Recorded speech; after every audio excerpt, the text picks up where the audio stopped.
Player development might be my favorite feature in out-of-the-park baseball. Those considering a historical save, it's a fascinating but intimidating feature. So let's talk about how player development unfolds in this format and why it's such a big part of why historical saves are so much fun. I'll cover the basic influences of player development, and we'll show how it might unfold in your save. We'll use my historical save as the guinea pig. It started in 1982 and just finished the 1996 season. So what influences player development? First, the player himself. When Armando Benitez, shown here, first enters the game, his potential ratings are based on his real-life performance, but then the development engine takes over from there, so his outcome may not actually match his real-life outcome. Several variables to know about. To start with their age. At 24, Benitez is still early in his career. Players will generally peak in their late 20s and start to decline around age 30. Happy players develop better than unhappy ones. Armando Benitez is angry. Keep Armando Benitez happy and he'll develop better. Watch out for injuries. Major injuries can ruin a career instantly, ruin their potential, even ruin their current ratings. Players with high intelligence and work ethic develop better as well. If your player is poor in these areas, know that there's an increased flameout risk. Playing time for starters. If your top prospect is sitting on your major league bench, it's much harder for them to develop. But the quality of their competition is also important. Sticking your stud prospect in rookie ball is not helpful, nor is putting your 16-year-old in AAA. If their stats are exceedingly strong or exceedingly weak, you should move them accordingly. Spring training is a great time to give your prospects more playing time, but again, make sure they won't be overwhelmed by the quality of play at that level. Your coaching staff is important too. Each coach influences different skills, so coaching with strong teaching and development abilities help ensure their players hit their ceiling, and coaches with high mechanics can even help their players raise their ceiling. Get coaches that are good at both of these, especially in the minors. I mentioned keeping your players happy. Keep your coaches happy too. Matching the right personalities boosts your staff cohesion and helps them perform at their best. Team chemistry kind of goes along with keeping your players happy and your coaches happy. But this screen basically tells you which players your manager gets along with best and worst. Good chemistry is good for development in addition to current performance. Don't forget about your budgets either. Spending more on player development can have a big impact on the development of your minor leaguers. And finally, good old Lady Luck. Though you have some control over how fast players generally develop and decline for your save, and yes, you can make randomness more or less influential. Setting randomness to 0 will not necessarily make historical players perfectly mirror their real-life careers, because the previously mentioned factors were not random. I've been playing my save at 100, so let's take a look at how all of these factors influence a mature save 14 seasons in. I'm going to show my top 5 underachievers and top 5 overachievers. These are obviously the most extreme scenarios. You'll get plenty of guys who finish at or near their real-life performance. My point here is you get some very interesting and different stories versus what you would expect. And from a competitive standpoint, you won't automatically know who will be good and who won't be. So here goes. Tony Gwynn leads our list of underachievers. Obviously a great real-life career, 8 batting titles, 15 All-Star appearances, 7 Silver Sluggers, 5 Gold Glove Awards. What happened? This is sad for me. I was his GM in this save. I held him back a year longer, making his rookie year in 1983 instead of 1982. But when he arrived, he was just as much as a savior to the Padres as he was in real life. He won his first batting title in 1984, on our way to the World Series title, not just appearance. But he inexplicably fell apart in 1985. 1986 was better until he tore an abdominal muscle. He never really got another shot until he resurfaced as a reserve for the Royals years later. Final result, 8 WAR in this save versus 71 in real life. The good news is, at least he earned 2 World Series rings in this career. Kirby Puckett was another great outfielder in the 1980s and led the Twins to 2 World Series titles. What happened here? His Twins won the World Series in 1985, but it wasn't because of Kirby Puckett. He put up a 212, 245, 314 line that season. He finished with 46 WAR in real life, still trying in the minors in this save 10 years after his last Major League plate appearance. So again, there's a silver lining. His career actually lasted longer than real life.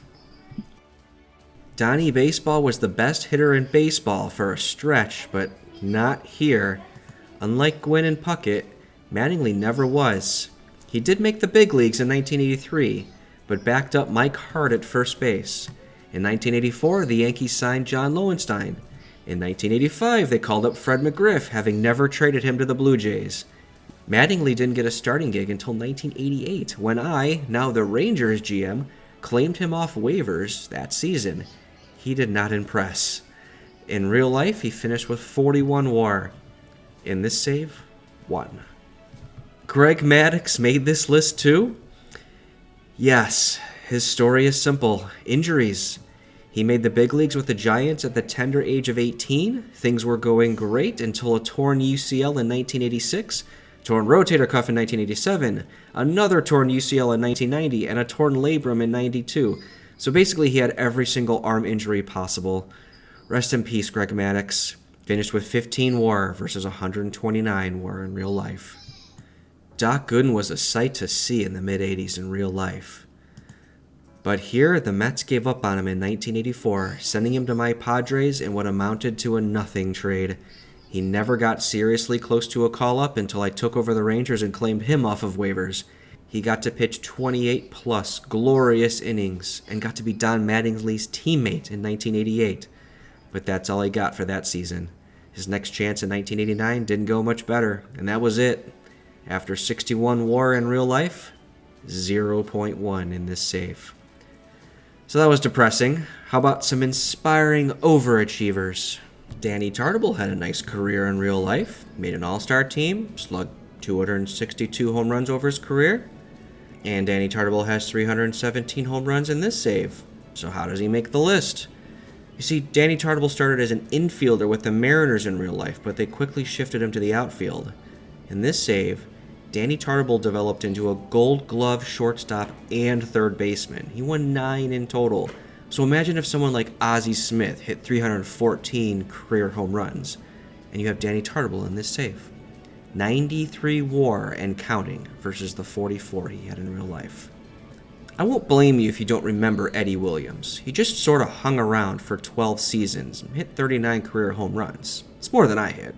He developed into a serious masher in this save. Won Rookie of the Year with the Blue Jays in 1987 and never looked back.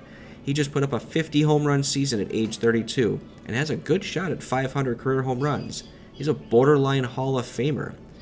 3 WAR in real life, 48 in this save. Larry Christensen had a good career that ended too quickly in 1983 due to injury. But in this world, those injury problems conveniently disappeared and showed up what could have been. Christensen developed incredible control and movement. He was unhittable for years, collecting 3 Cy Young Awards and 7 All-Star appearances, while leading the Phillies to 6 straight NL East titles. 80 WAR accumulated in this save versus 24 in real life. Now, Mark Messier is a hero in New York, but this world has 2 Messiers.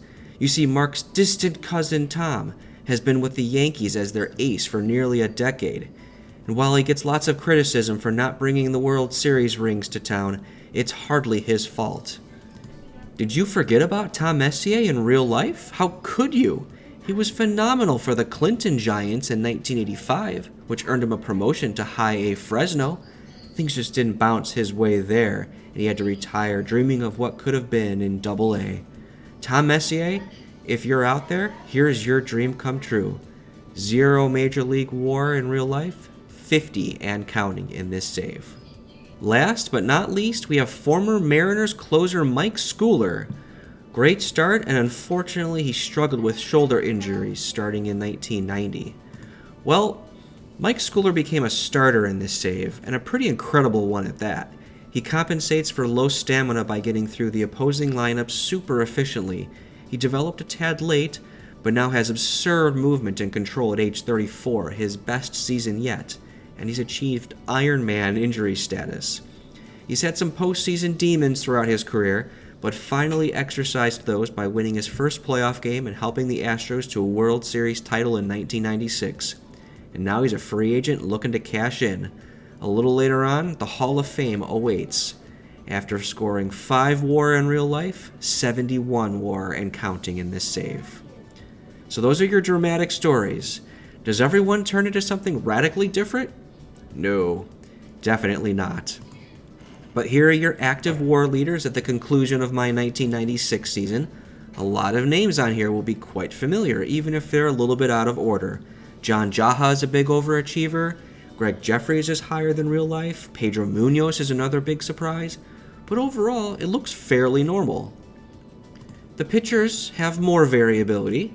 Injuries play a big role in that. The top half of this list looks very realistic, but the number of surprises grows at the bottom of this list. You've got names like Barry Wohler, Jody Johnston, Fred Wilburn, Donnie Elliott, Jose Martinez, and Edward McCarter down there. You have no idea who those guys even are. And that's a big part of the fun of historical games with player development on. You aren't playing to replay history. You're playing to rewrite history in a way that feels realistic, but with your own unique outcome. So if this video convinced you to start your own alternate reality, bear in mind you can toggle those talent randomness settings to make it more random, less random, faster or slower growth speeds. It's your game. Do what you want. And meanwhile, if you found this video helpful, please give it a thumbs up, comment with any questions, or if you want to add anything for the audience, feel free to do that too. And subscribe if you want to be notified of more of these tutorials, or if you want to follow the save that we just gave you a preview of. I'm always interested to learn what other tutorials are out there of interest. In the meantime, I hope you enjoyed yourself and take care.